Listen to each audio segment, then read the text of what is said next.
Hi friends, welcome to nonstop cooking. இன்றைக்கி நம்ம தூதுவளை துவையல் சட்னின்னு சொல்லலாம். இதை தான் நம்ம இன்றைக்கி செய்ய போகிறோம். இது நல்லா சளி, இருமல், ஆஸ்துமா பிரச்சனைங்க இது எல்லாத்துக்குமே நல்லது. வாங்க இது எப்படி செய்யலான்ட்டு பார்க்கலாம்.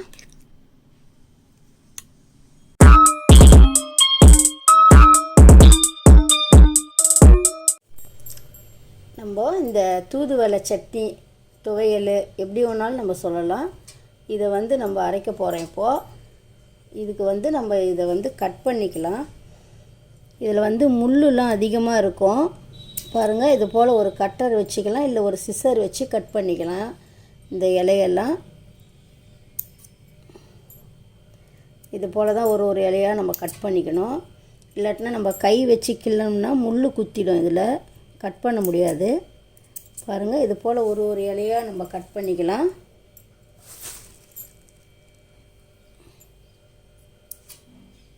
இலையிலையும் இந்த முள்ளுலாம் இருக்கும், பார்த்து கட் பண்ணணும். இது போலலாம் கட் பண்ணி எடுக்கணுன்றதுக்காகவே நிறைய பேர் இதை செய்யவே மாட்டாங்க. ஆனால் இது உடம்புக்கு ரொம்ப நம்மளுக்கு நல்லது. இதை கொஞ்சம் நம்ம சோம்பேறி இல்லாமல் இதை கொஞ்சம் நம்ம பண்ணி சாப்பிட்டோம்னா நம்மளுக்கு நல்ல ஒரு பலன் கிடைக்கும். இதில் ஃபுல்லாக நம்ம இது போல் கட் பண்ணிக்கலாம். இப்போது இது போல் நல்லா நம்ம கிள்ளி வச்சிட்டோம் பாருங்கள். ஒரு இலையாக நம்ம கட் பண்ணி வச்சுருக்கோம். இதை நம்ம நல்லா தண்ணியில் அலசிட்டு இப்போ இதை நம்ம துவையல் செய்யலாம். ஸ்டவ்வில் ஒரு பேன் ஒன்று வச்சுட்டு ஒரு 2 டீஸ்பூன் நல்லெண்ணெய் விட்டுக்கலாம். இதில் ஒரு 2 டேபிள் ஸ்பூனு உளுத்தம்பருப்பு போட்டுடலாம்.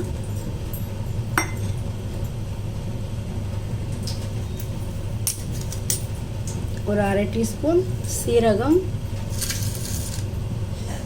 ஒரு 1/4 டீஸ்பூன் மிளகு.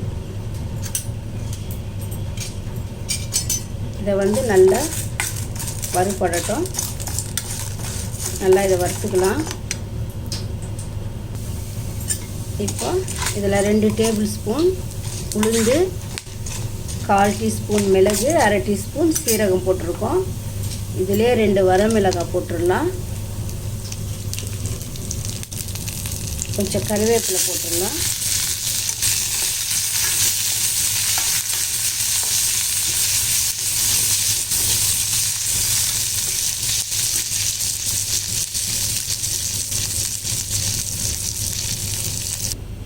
இதில் 2 கைப்பிடி தூதுவளை கீரை நல்லா கழுவி வச்சுருக்கேன்.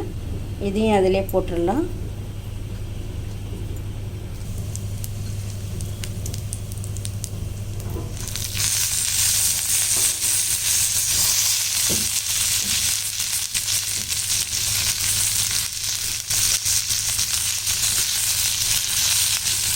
இதை கொஞ்சம் நல்லா வதக்கிடலாம்.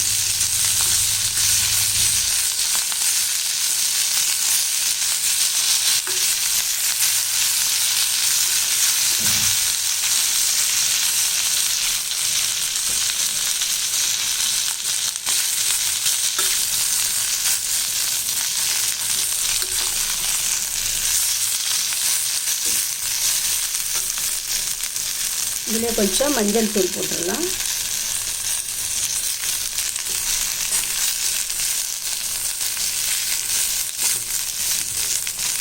இது கொஞ்சம் நல்லா வதங்கட்டும். இப்போ இது நல்லா வதங்கிடுச்சு. இதை நம்ம ஒரு பிளேட்டில் எடுத்து கொட்டிக்கலாம்.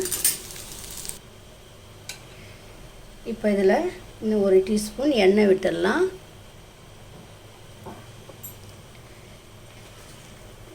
இதில் ஒரே ஒரு வெங்காயம் அரிஞ்சு வச்சுருக்கேன், அதையும் இதில் போட்டுடலாம். ஒரு 6-7 பல்லு பூண்டு,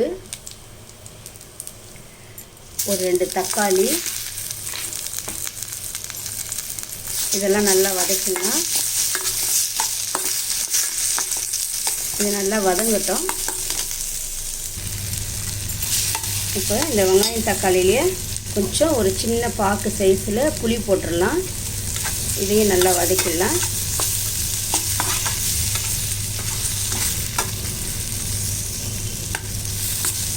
அவ்வளோதான், இது நல்லா வதங்கிடுச்சு. இப்போ இதை நல்லா ஆற வச்சுட்டு நம்ம ஒரு மிக்ஸி ஜாரில் போட்டு அரைச்சிடலாம். இப்போ நம்ம இந்த தூதுவளை கீரை இதெல்லாம் வதக்குனது, வெங்காயம் தக்காளி பூண்டெல்லாம் வதக்குனது ஆற வச்சுட்டு இதை நம்ம ஒரு மிக்ஸி ஜாரில் போட்டிருக்கோம். இதிலே நம்ம கொஞ்சமாக சால்ட்டு போட்டுடலாம். போட்டு இதை நல்லா நைஸாக அரைச்சிட்டு வந்துக்கலாம். இப்போ வந்து இந்த சட்னி நம்ம நல்லா மிக்ஸி ஜாரில் போட்டு நல்லா நைஸாக அரைச்சிட்டு வந்துட்டோம். இப்போ இதுக்கு வந்து நம்ம ஒரு தாளிப்பு கொடுத்துடலாம். இப்போ ஒரு சின்ன கடாயில் நம்ம நல்லா ஒரு 2 டீஸ்பூன் எண்ணெய் விட்டுக்கலாம். தாளிக்கிறதுக்கு நல்லெண்ணெய் விட்டுருக்கோம். இதில் கடுகு 1 டீஸ்பூன், பெருங்காயம் கொஞ்சம்,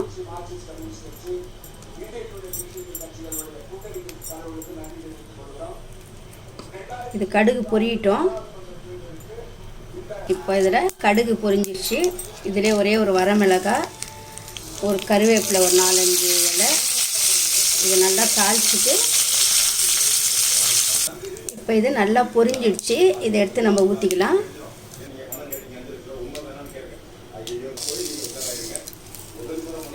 இப்போ இதை தாளித்து இதில் ஊற்றிடலாம். அவ்வளோதான். இப்போ இந்த சட்னி, தூதுவளை சட்னி ரெடி ஆயிடுச்சு.